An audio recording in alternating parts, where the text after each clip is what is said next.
Hi, it's Ray here. How you doing? Have you ever thought of turning some of your favorite photos into posters?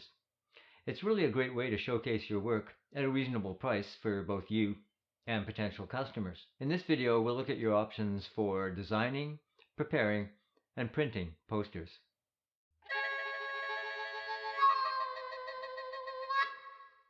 When it comes to printing posters, you have basically three options: inkjet, digital, or offset printing.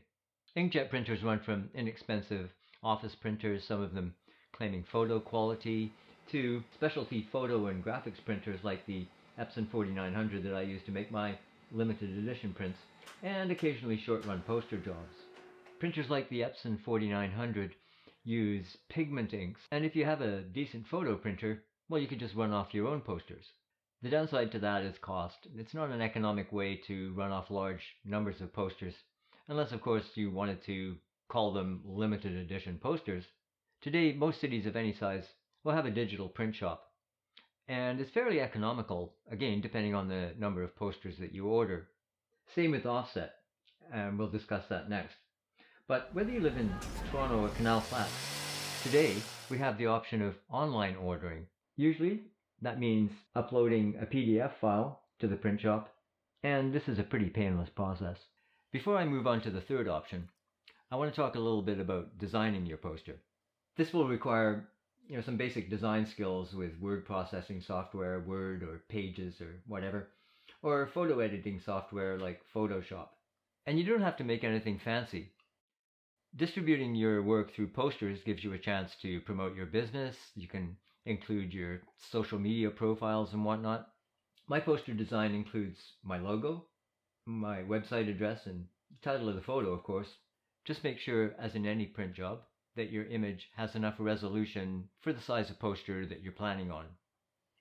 So for instance, my 80s Vancouver work that's scanned from medium format negatives is usually scanned at 4,000 pixels per inch.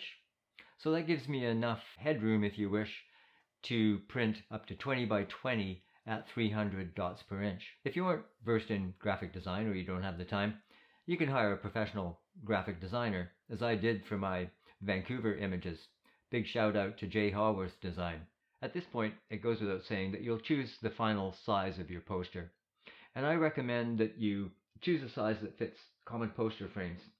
24 by 30 is really common, and you can find ones that are really easy to assemble and mount. They're usually plastic with acrylic glass, but they look just fine. More expensive, but really durable.